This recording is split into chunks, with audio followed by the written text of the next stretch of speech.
We the people of Tennessee, proud of our deep southern roots, from the aging barrels of Jack Daniels in Lynchburg to the nightly guitar strums in the Music City, the uncertain currents of the Mississippi River in Memphis, and the peaks and valleys of the Smoky Mountains. Along with our southern roots is southern pride and deep differences on issues affecting voters across our state. From how to fix the crumbling infrastructure to repairing cracks in the education system. It seems like to me Department of Education isn't holding themselves to the same high standard. And fractures in healthcare. Tonight, listen for the vision from the two leading candidates for governor, one Democrat, one Republican. I'm Carl Dean. I'm Bill Lee. It is now up to you, the voters. What path for the future will you choose for Tennessee for the next 4 years? This is the 2018 Tennessee Governor Debate. Your local election headquarters welcomes you to tonight's Tennessee Governor Debate, everyone. We are live from the campus of Belmont University in Nashville. I'm Kristen Farley, the evening anchor from WATE in Knoxville. Now, we want to make sure you know tonight is the final debate before the November 6th election. So let's get right to the introductions tonight. We want to introduce you to the two gentlemen looking to be Tennessee's next governor. We do have former Nashville Mayor Carl Dean and also on the stage businessman Bill Lee. Now, let's meet the panel of journalists who will be asking the questions tonight. We have Bob Mueller, anchor from WKRN in Nashville, Katina Rankin, anchor at WATN in Memphis, and Richard Ransom, also an anchor from WATN.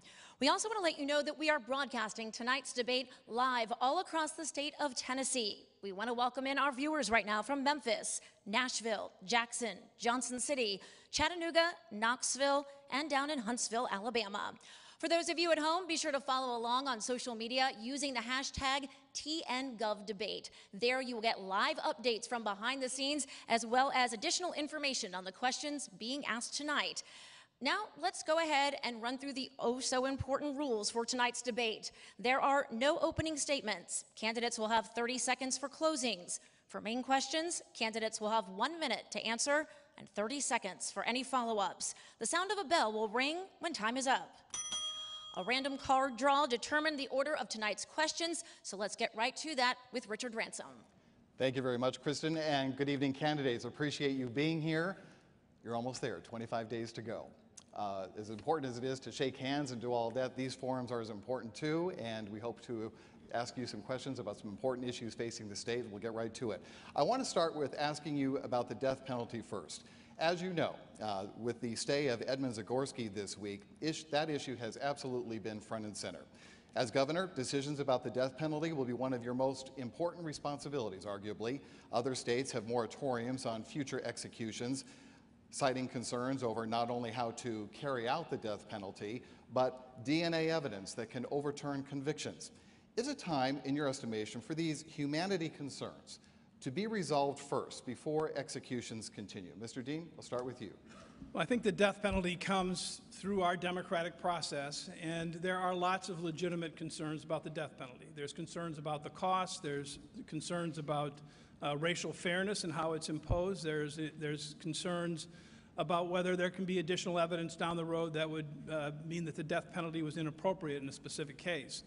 All of that is available information that should be debated and discussed, but that is ultimately up to the people of Tennessee, and it's up to our legislature. And as governor, I would follow the law. Obviously, there are times when you'd be asked to consider evidence and additional information for commutation, and I would take that responsibility very seriously. I would not look forward to it, but I do believe that's part of the governor's role.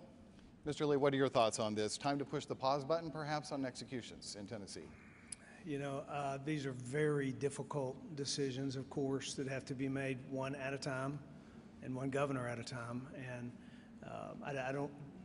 they're very difficult. We do have a criminal justice system in this country that is the best in the world. And we do have the law in this state that allows for the death penalty, which I think is appropriate in the most heinous and egregious of crimes.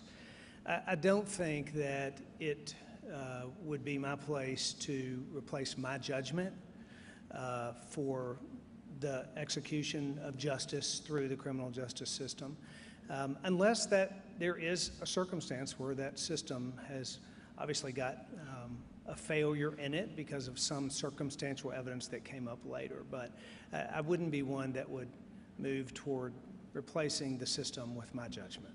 Mr. Dean, to follow up, if you were to sign off on carrying out an execution, would you be willing to witness one to fully understand the process? Well, I would be willing to do that. I don't know if I would commit myself to doing that and making it necessarily a part of the process where the governor has to be there. I will say, though, that in terms of reviewing sentences, there are many things that could occur, such as proof of innocence, a change of the heart in the victim's family that becomes an extraordinary thing, and that has occurred at times.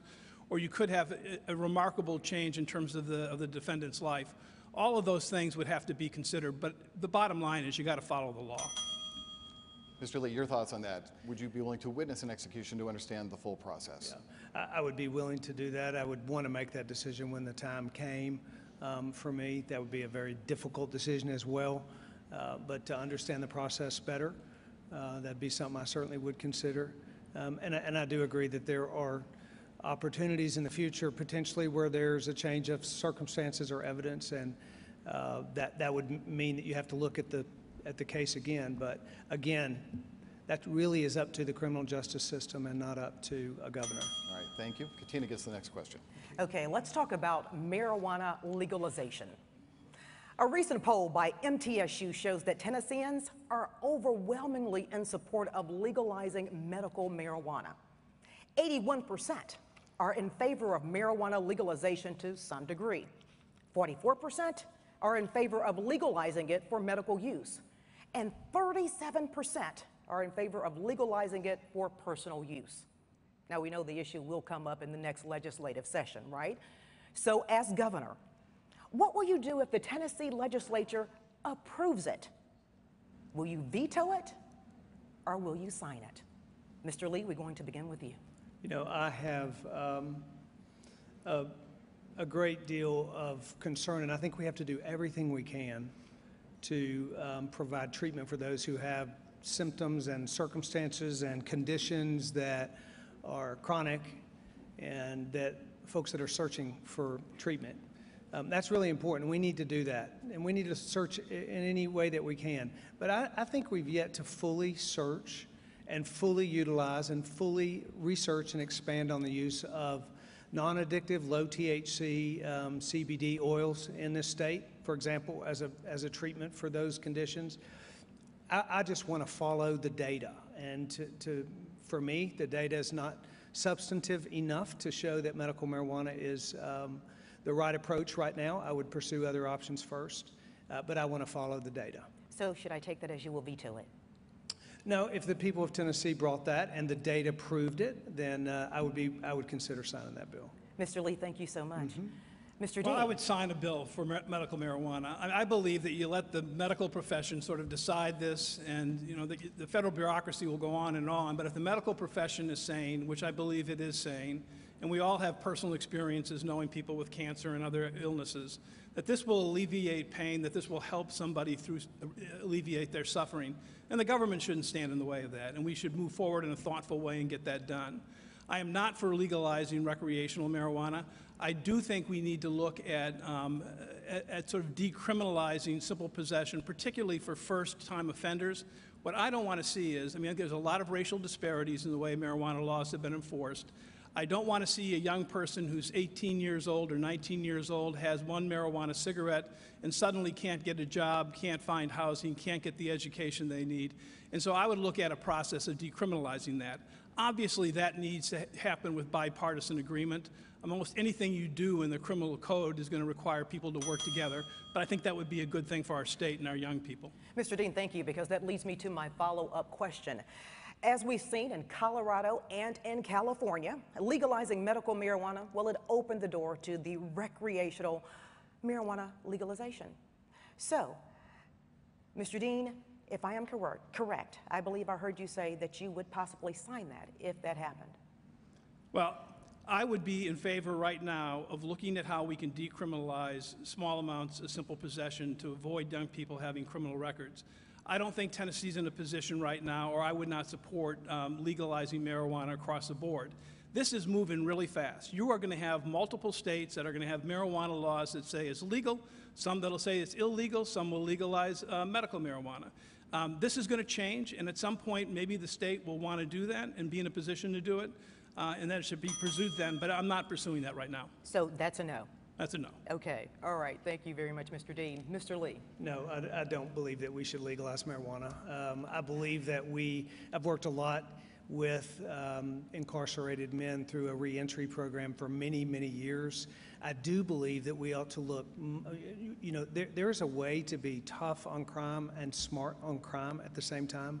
The way we enter folks, how we use alternative sentencing for low-level drug offenses, for example, drug courts, mental health courts, veterans courts, those should be utilized, but we should not decriminalize. Mr. Lee, thank you. Bob.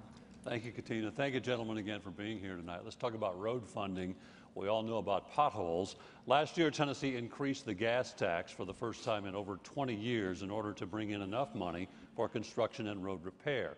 As you both well know, the gas tax is the only revenue source going toward building new roads and improving roads, and clearly it was not enough.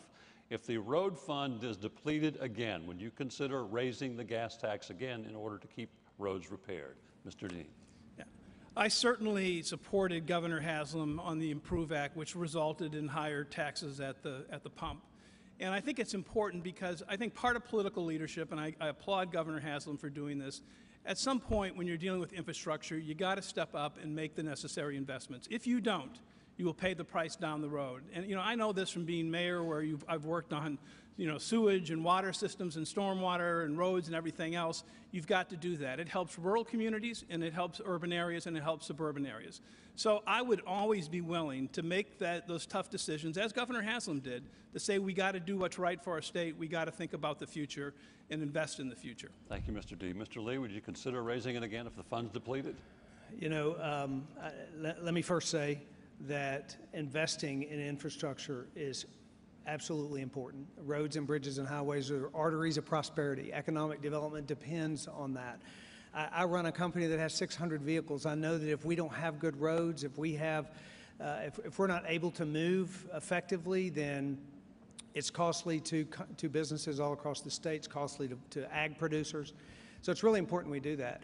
The transportation industry is dramatically changing, and we will have less and less fuel usage in the years ahead as we move to other forms of transportation. So relying on fuel taxes to fund transportation in the future is not the direction that we will be going. It's not about a choice. We won't have that option.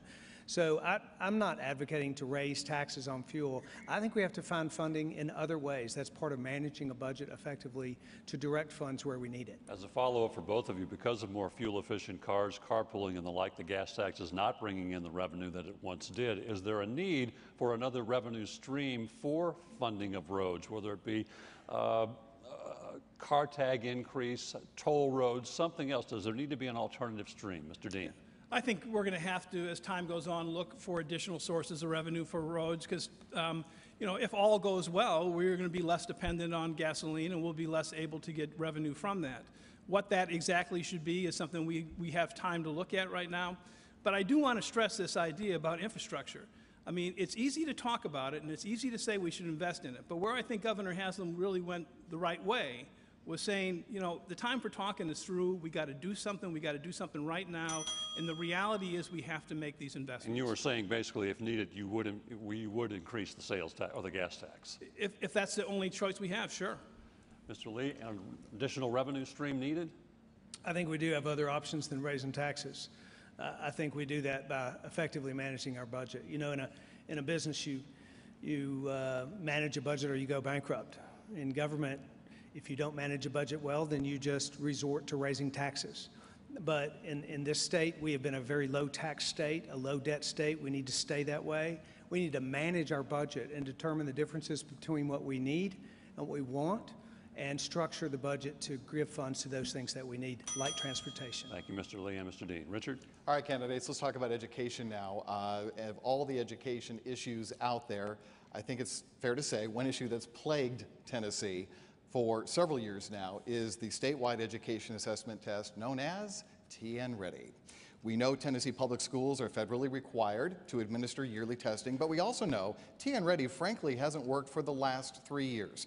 A new report by a special state education advisory team stated the credibility of TN Ready is in disarray and must be restored.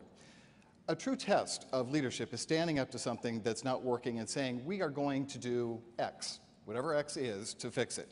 What action will you take immediately for the tens of thousands of frustrated parents, teachers, and students that have been dealing with TN Ready? Mr. Lee, you first. We'll do a reset. We will step back and look at the system, the parts of it that are not working, and make changes.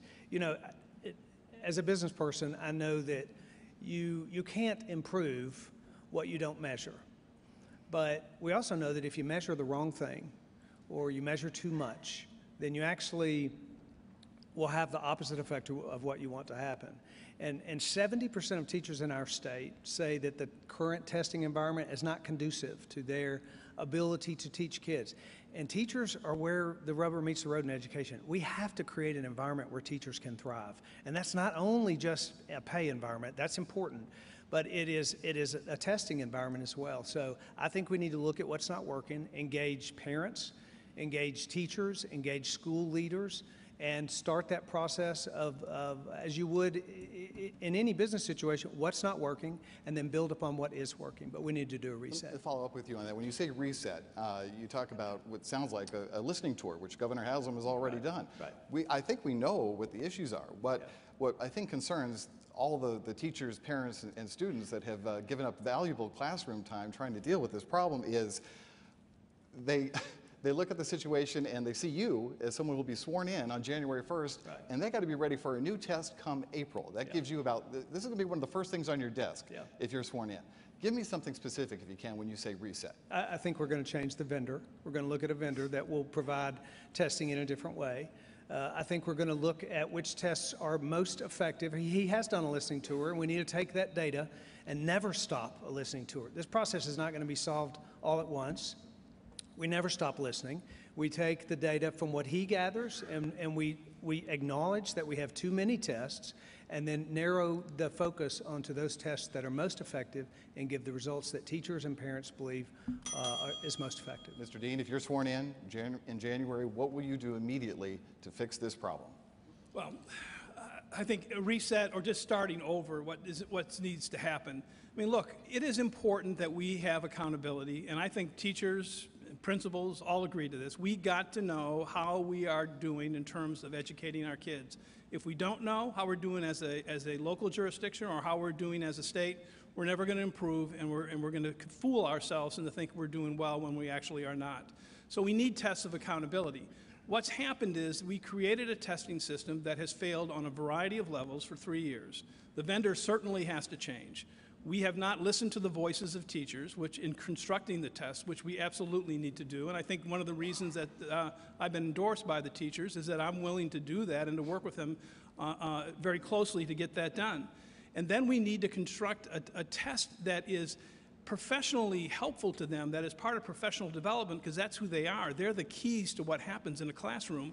And then have this test be something that does not become the overriding thing, that the whole academic year gets ready to take this test, and all you do is test and test to take the test. And that's why I want to push you on that too, because teachers will tell us, look, we're looking at having to prepare our kids this April coming up. The new governor is not taking office until January. Right. Finding a new vendor is going to take a while. What about going to pencil and paper tests at least, and do that for a year? You could consider that, but I think you just have to recognize that we might not be ready this time. I mean, it might not happen in April because of the schedule. We get to come in office in January, and having this thing up and running by April, which hasn't happened in 3 years, seems to me to be very optimistic. But my commitment is to create a fair test that's going to help the students, help professional teachers, and give us a sense of accountability. All those things are possible, but you got to take the time to do it right. All right, thank you, candidates. Katina. Okay. You've both previously voiced your thoughts on expanding Medicaid. Mr. Lee, you said you opposed it. Mr. Dean, you support it. However, the current legislature has opposed even a compromise with Governor Haslam. Simply put, Medicaid expansion is not going to happen with this legislature. And this impacts hundreds of thousands of low-income Tennesseans. And I want you to take a listen to one of the people that's actually struggling with these consequences. I told the young lady that answered the telephone that I was a terminal cancer patient, a veteran who relied on Medicaid, and that if this bill was passed, I would lose what little access I had to health care and that it would hasten my death. So, what would you say to people like Kelly Gregory and the tens of thousands of people in her shoes? Mr. Dean, we're going to begin with you. Well, I've actually talked with Kelly on several times, and I believe she is a supporter of mine in this race. And what I would tell her is this, that we need to expand Medicaid. And it comes down to this. It not only is the right thing to do in terms of people like Kelly who need access to insurance, and we're talking about people who are veterans. We are, for the most part, talking about working people who can't get insurance. And we want these folks to be able to have health care. And so right now, we have, over the past few years, lost over $4 billion that could have been used to help them because we turned down Medicaid expansion. We turned down a proposal that Governor Bill Haslam worked hard on that would have protected our state, that would have been better than most states have gotten, and the legislature said no. But the most telling thing is that our legislature has no plan B. I mean, there was a good plan A there that was presented that was a very rational thing for us to do, but there's been lots of criticisms, lots of attacks on past presidents or on past issues, but no plan for the future. We need to act, and we need to expand Medicaid. Okay, Mr. Lee, I'm going to get to you in just a minute, but Mr. Dean, I want to talk to you about that, because if the legislature has defeated this twice, what will you do now? People are hurting and they are sick now, so what can you tell the people that you will do now? Well, that is the best point anybody can make. People are hurting right now, so to talk about putting this off for 15 and 20 years to study it is the wrong approach. You know, this is self-serving, but it's the truth. If you want Medicaid expansion, you vote for Carl Dean for governor.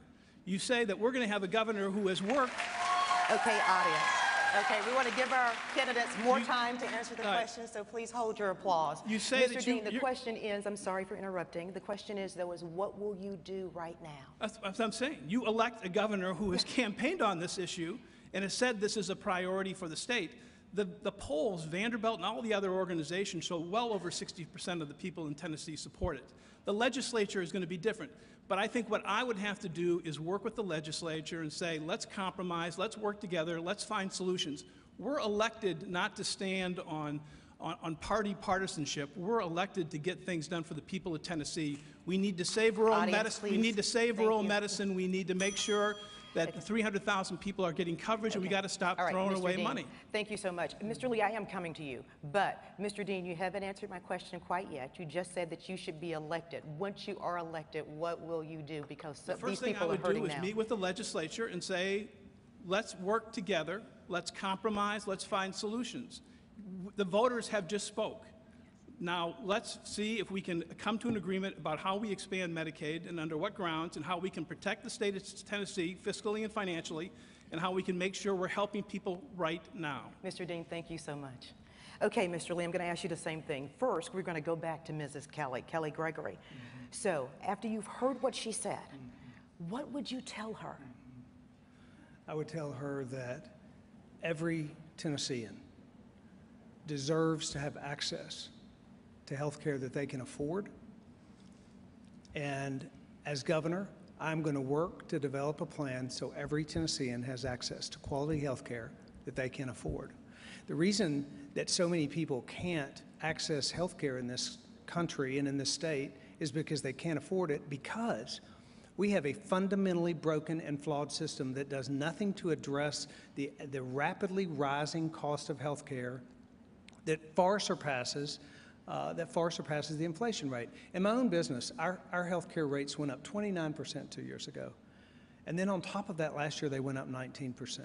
That is an example of an unsustainable rise in cost that will ultimately make healthcare affordable to everyone. We have a broken system. Making that broken system even bigger, expanding it even beyond where it is today, is not the right approach for Tennessee. Okay, Mr. Lee, so I have a question for you. If you're a follow-up at least, if you're not going to expand Medicaid, then how do you help those who are uninsured? You develop a system that has incentives to lower the cost. Think about this in TennCare. You have a TennCare patient who has a sick child. They can take their child to a primary care physician, or they can go to the ER, significantly higher cost. There is no incentive for that person to take their kid to a primary care physician. We have a system that does nothing to reduce the cost of health care, and there are clear steps that we could do starting today that would begin to reduce those costs in Tennessee. And that's what we ought to do. We ought to fix a broken system, not expand a broken system. All right, Mr. Lee, thank you. Bob, we're going to have to move on to you. Thank you, Katina. Gentlemen, during our previous debates, we asked you about your stances on sports betting, an issue that is now being left in the hands of individual states. It seems to be working in our neighboring state of Mississippi. During the first full month of wagering on sporting events, they generated $660,000 in revenue for Mississippi highways and bridges. Now, here in Tennessee, we can expect this issue to come up in the next legislative session. I'm open to hearing from Tennesseans what they think is best, but one thought I've had is having physical locations like in downtown Nashville, downtown Memphis, as well as allowing for those physical locations to have online platforms. Mr. Lee, you have said that you are against this idea. If elected governor, if the legislature approves it, would you veto it?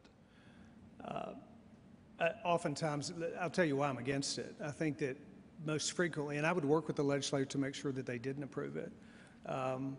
I think that organized betting frequently develops into organized crime that we don't need in our state. It also generally has the most negative impact on the folks in our communities that have the least income. People living in poverty are most negatively affected by legalized gambling in this state. And I think that would be the case with sports betting. That's why I would work strongly with the legislature to oppose it. Thank you, Mr. Lee. Mr. Dean, you said you would consider supporting this bill. Would it be a priority of your administration as a way to increase revenue for the state? You know, I wouldn't walk into the governor's office in January and immediately begin working on this because I would be too busy working on the testing and the healthcare issues that you've already brought up. But if the legislature passed it and it was done appropriately, I would sign it because we have to be realistic about the need for the revenue. And what's going to happen is, this is like the lottery. We're going to have every single state surrounding our state with sports betting, and people will be going to those states and spending the money there instead of here. And, you know, I'm not a gambler. I enjoyed the Red Sox victory over the Yankees this week without the need to bet. It was just perfect. I don't need that. But at the same time, people do. And people are going to bet. And if there's a reasonable thing created, and I wouldn't rush to do it, I would take time and think it through very carefully. Mr. Lee raises some legitimate questions. And then I would sign it, because I think we're ultimately going to be there anyway if the other states are doing it. For both of you, would it change your mind or make it easier to support this if it were a local option? In other words, if each county got to decide, say Shelby County, which is competing against Mississippi, if their voters get to decide, we want it here, but maybe Hamilton County doesn't want it. Would that make any difference, Mr. Lee? I have the same concerns, whether it's a local. I do, believe that local decision-making is generally the right direction to go. So I'd be more open to local decision than a statewide decision on that. But I would express real concern, primarily around the effect that it has on communities in our state and the opportunity that it opens up for organized crime in Tennessee. Thank you, Mr. Dean. Yeah, my inclination on that one is to say that is a decision that would be appropriate for local government to make, and I would allow them to do that. Again, I think long term we're going to end up doing this, and you just got to do it right. And you can't underestimate the need for revenue. When I think about Memphis, and Memphis is a great city, has a great future, and it's the most authentic place around, but they're going to need additional revenue to do what they need to do in schools. They're going to need additional revenue to do what they need with public safety and other issues. And it's up to them to decide, not me. Thank you, gentlemen, both. Kristen? All right, Bob, thank you so much. And thank you to all at home for watching tonight's Tennessee Governor debate. Another reminder, you can follow along on social media using the hashtag TNGovDebate. Stay with us, everyone. We're going to be right back with more questions for the candidates.